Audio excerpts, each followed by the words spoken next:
नमस्कार सज्जनों, स्वागत करता हूं मैं आपके अपने इस YouTube channel teachers educational teaching academy शिक्षक शैक्षिक शिक्षण संस्थान पर, जहां आज हम शिक्षण विधियों के बारे में अध्ययन करेंगे कि शिक्षण विधियों के कितने प्रकार हैं, जिनमें कि शिक्षक केंद्रित विधि एवं बाल केंद्रित विधि, इन दोनों विधियों का आज हम विश्लेषण और संश्लेषण विधि के माध्यम से अधिगम करेंगे।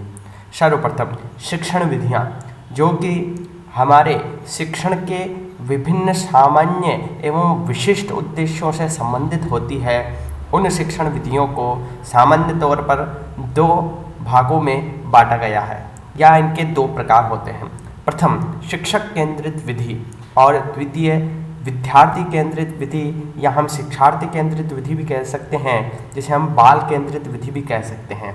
सर्वप्रथम शिक्षक केंद्रित विधि। शिक्षक केंद्रित विधि क्या है, इसमें किस किस प्रकार की बातें हैं, शिक्षक केंद्रित विधि की किस किस प्रकार की विशेषताएं हैं और शिक्षक केंद्रित विधि में किस प्रकार की प्रक्रियाएं होती है, इस बारे में हम विश्लेषण और संश्लेषण करेंगे। प्रथम बिंदु यह है कि शिक्षक केंद्रित विधि जो होती है, इसमें शिक्षक प्रमुख होता है, अर्थात शिक्षक का स्थान जो होता है वह मुख्य होता है। शिक्षक अपने अनुसार शिक्षण कार्य कराता है, अपने अनुसार शिक्षण विधि का चयन करता है, अपनी रुचि के अनुसार शिक्षण विधि का चयन करता है, अपनी आवश्यकता के अनुसार, अपनी योग्यता के अनुसार शिक्षण विधि का चयन करता है। अर्थात यह विधि जो है पूर्ण रूप से शिक्षक पर केंद्रित होती है। शिक्षक के मतानुसार, शिक्षक की मनोवृत्ति अनुसार ही वह शिक्षक शिक्षण विधि को प्रयोग में लाता है और शिक्षक शिक्षण विधि का चुनाव करता है। और विद्यार्थी की भूमिका इसमें गौण होती है, अर्थात विद्यार्थी की भूमिका इसमें नाम मात्र की होती है, अर्थात जो विद्यार्थी है उसकी रुचि, उसकी आवश्यकताएं, उसकी योग्यताएं, उसकी वैयक्तिक भिन्नता या उसकी आयु या उसका संज्ञानात्मक विकास जो अब तक हो चुका है, उस विकास को इसमें ध्यान नहीं रखा जाता है, उस पर किसी भी प्रकार का कोई केंद्रण नहीं होता है। यह केवल शिक्षक के अनुसार ही निर्धारित होती है।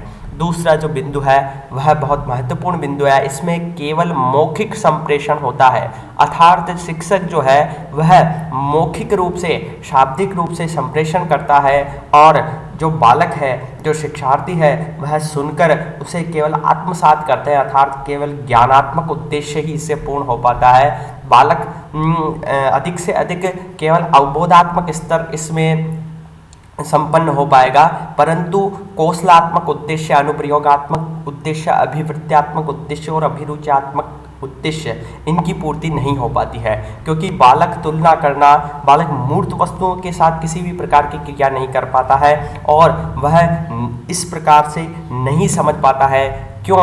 क्योंकि शिक्षक द्वारा किसी भी प्रकार की क्रिया नहीं की जाती है, क्रियात्मक संप्रेषण इसमें नहीं होता है, वह प्रदर्शन करके नहीं दिखाता है, मूर्त वस्तुओं का इसमें अभाव होता है। इसीलिए विद्यार्थी जो है प्रेक्षण नहीं कर पाता है और उसका अधिगम जो स्थायी नहीं होता है, वह कौशलात्मक उद्देश्यों को पूर्ण नहीं कर पाता है, उसमें विश्लेषण और संश्लेषण की शक्ति का विकास नहीं हो पाता है और कौशलात्मक अवबोधात्मक उद्देश्य पूर्ण नहीं हो पाते हैं, अर्थात यह केवल मौखिक संप्रेषण पर आधारित होता है। इसके पश्चात महत्वपूर्ण बिंदु है कि शिक्षण में औपचारिकता अधिक होती है। औपचारिकता का अर्थ है कि निश्चित बिंदुओं, निश्चित कथनों या निश्चित विषय वस्तु के बारे में निश्चित बातें या निश्चित अवधारणाएं ही शिक्षक द्वारा की जाती है।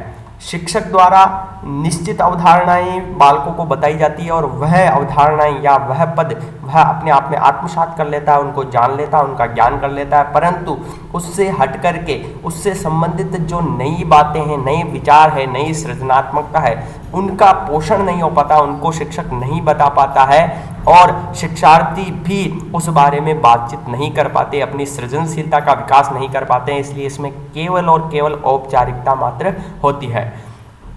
चौथा जो बिंदु है, फोर्थ बिंदु, वह है विद्यार्थी केवल श्रोता का काम करता है, अर्थात विद्यार्थी का काम केवल सुनना है। विद्यार्थी किसी भी प्रकार से शिक्षक को प्रश्न नहीं पूछ पाता है, विद्यार्थी किसी भी प्रकार से अपने विचारों की अभिव्यक्ति नहीं कर सकता है, वह केवल सुनता है और उनके शिक्षक के विचारों को आत्मसात करता है। इसमें लगभग 70% तक शिक्षक बोलता रहता है। अर्थात इस पूरी विधि का जो समय है, इस विधि में जो शिक्षण का समय है उसमें 70% समय तक जो शिक्षक होता है वह बोलने का कार्य करता है।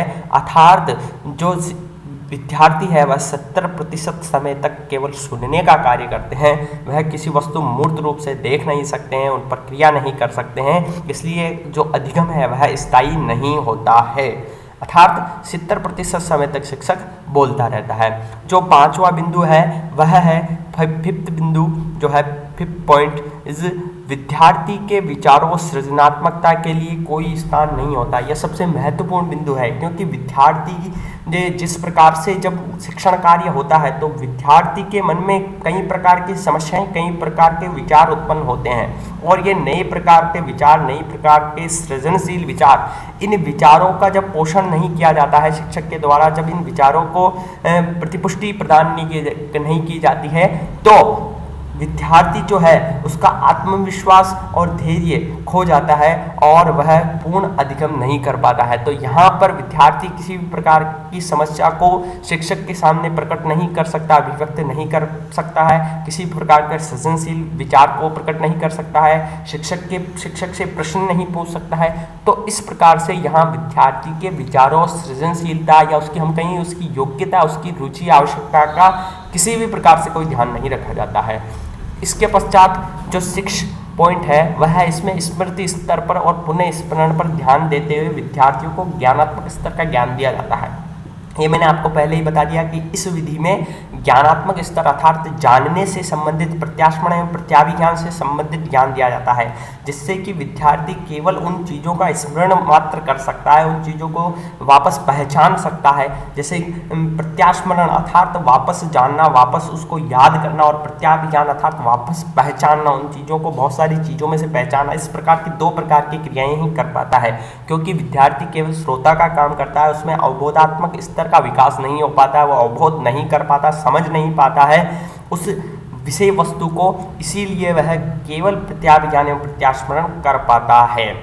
और ये जो विधियां हैं, अब आपको ये समझना है कि शिक्षक केंद्रित विधि में शिक्षार्थी जो होता है या बालक जो होता है वह जो है अपनी इंद्रियों का इस्तेमाल, अपनी इंद्रियों को उपयोग में नहीं लाता है।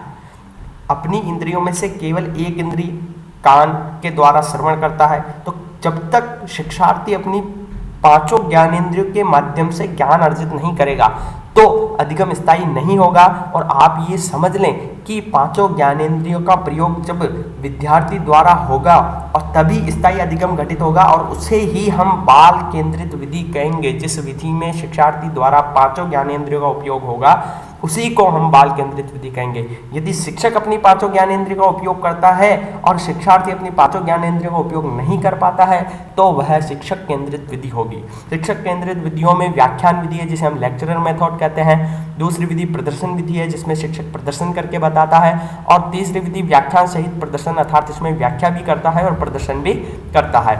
अब हम चलते हैं विद्यार्थी केंद्रित विधि या बाल केंद्रित विधि, या हम कहें कि शिक्षार्थी केंद्रित विधि। शिक्षार्थी केंद्रित विधि में छात्र, यह विधि जो होती है वह छात्र केंद्रित होती है।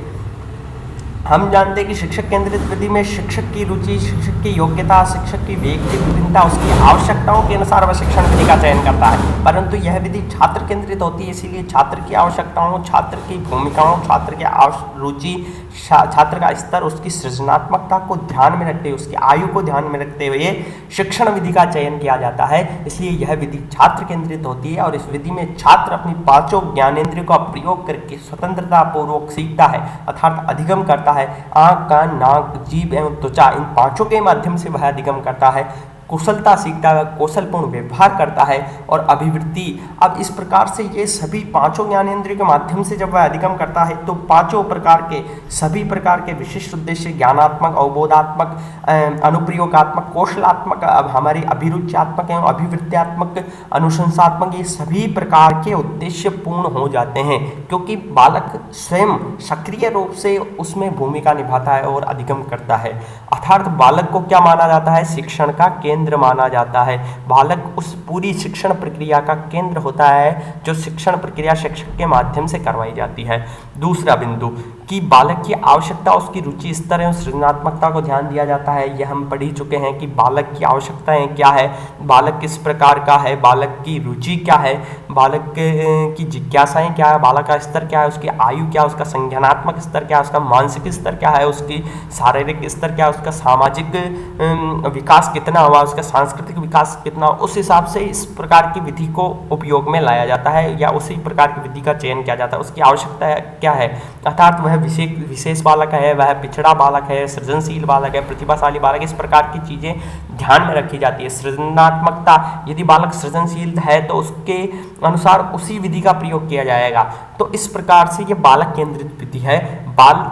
जो तृतीय बिंदु है वह है बालक को सक्रिय रूप से स्वतंत्रता पूर्वक सीखने दिया जाता है, अर्थात ये सृजनशीलता पर केंद्रित है, या हम कहें कि ये बालक जो है अपने ज्ञान का निर्माण स्वयं करता है, जिसे हम संरचनावादी अधिगम के द्वारा जो हम पढ़ते हैं, संरचनावादी अधिगम, जिसमें मनोवैज्ञानिक कहते हैं कि बालक अपने संज्ञानात्मक विकास स्वयं करता है, बालक अपनी संरचनाओं का निर्माण स्वयं करता है, बालक अधिगम स्वयं करता है, बालक अपनी संप्रत्य का निर्माण स्वयं करता है।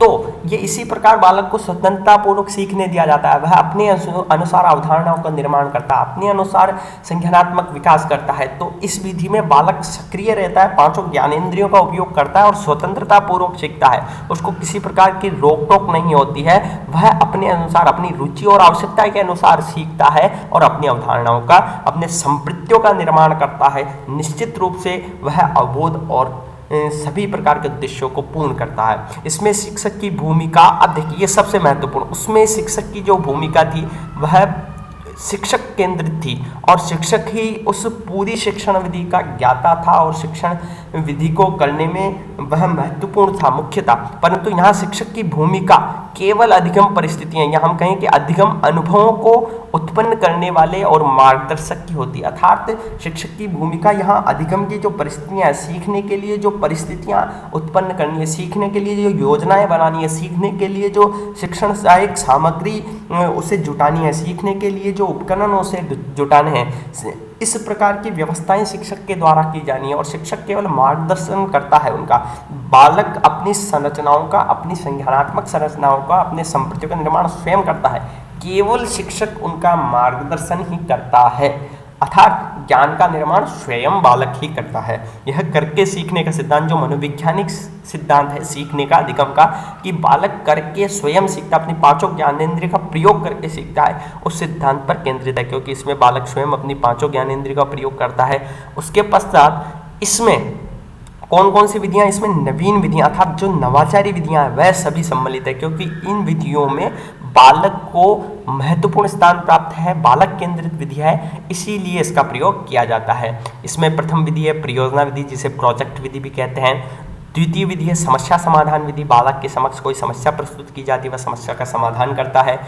और तीसरी विधि आगमन निगमन विधि, जिसका गणित में भी प्रयोग किया जाता है। आगमन के अंतर्गत उदाहरणों से नियम की ओर और निगमन के अंतर्गत नियम से उदाहरणों की ओर चला जाता है। ह्यूरिस्टिक विधि, जिसे हम खोज विधि भी कहते हैं, ह्यूरिस्टिक में खोज करता है बालक नियमों की, किसी भी विषय वस्तु की। प्रयोगशाला विधि हम जानते हैं, प्रयोगशाला के अंतर्गत प्रयोगशाला में जाकर वह कौशलपूर्ण व्यवस्था में कौशलों को ज्ञान अर्जित करता है। उसके पश्चात अन्वेषण विधि, जिसे खोज विधि भी कहते हैं, डिस्कवरी मेथड, उसके अनुसार भी वह करके सीखने के सिद्धांत पर कार्य करता है। इन्हें हम छात्र केंद्रित विधि भी कहते हैं। तो ये दोनों विधियां पूर्ण हो चुकी है। इन दोनों विधियों के माध्यम से हम शिक्षण विधियों का वर्गीकरण कर सकते हैं।